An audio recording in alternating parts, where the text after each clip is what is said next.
जय हिंद दोस्तों।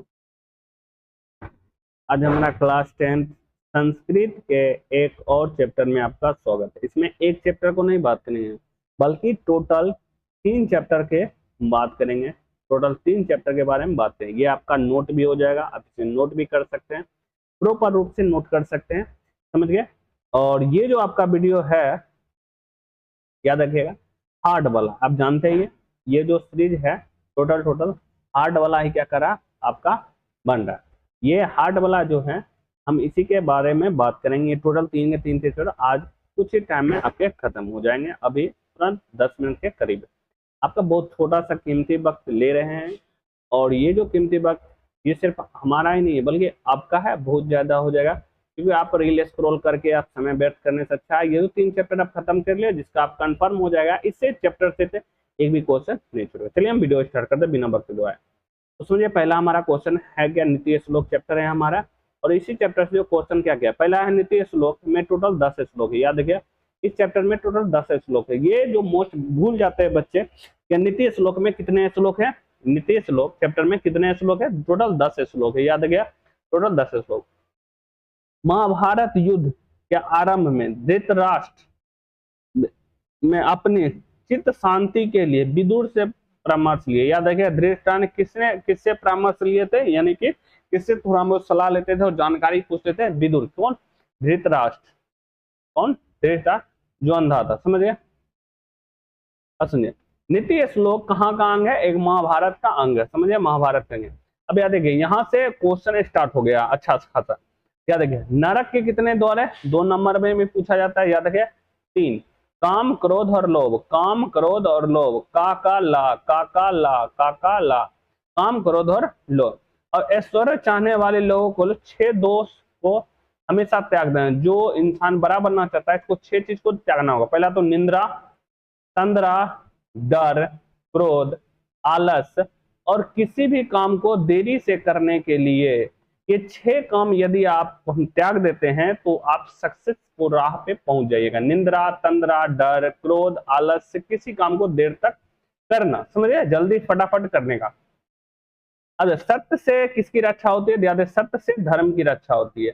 क्यों? क्योंकि धर्म का अर्थ सत्य होना चाहिए लेकिन अभी तो दिखता नहीं है। याद रखिएगा सत्य ही धर्म है, सत्य ही धर्म है, धर्म सत्य नहीं है। याद रखिएगा सत्य क्या है, सत्य ही धर्म, लेकिन धर्म सत्य नहीं है। जो सत्य होगा वो उसे हम धर्म कहेंगे, लेकिन जो धर्म होगा उसे सत्य नहीं मानेंगे बल्कि उसमें हम पहले निष्कर्ष निकालेंगे क्या वो सही है या गलत है, समझ गए।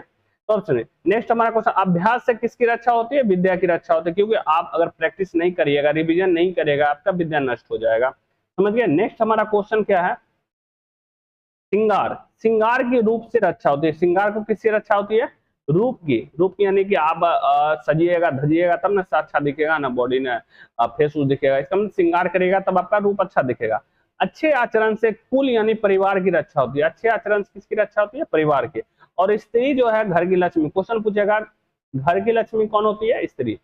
नेक्स्ट हमारा चैप्टर है, याद रखिए करमवीर कथा। करमवीर कथा इस चैप्टर को अब हम देखेंगे। इसमें टोटल आज 3 चैप्टर होंगे, समझे। करमवीर कथा, ये करमवीर कथा है एक ग्रामवासी पुरुष की कथा है जो दलित परिवार के था। याद है अब ये करमवीर है कौन, याद रखिएगा राम प्रवेश है। राम प्रवेश राम है जो भीखन टोला जो बिहार में पड़ता था। इसमें टोटल इसके 4 लोग थे इसके घर में, माँ बाप और भाई एक बहन।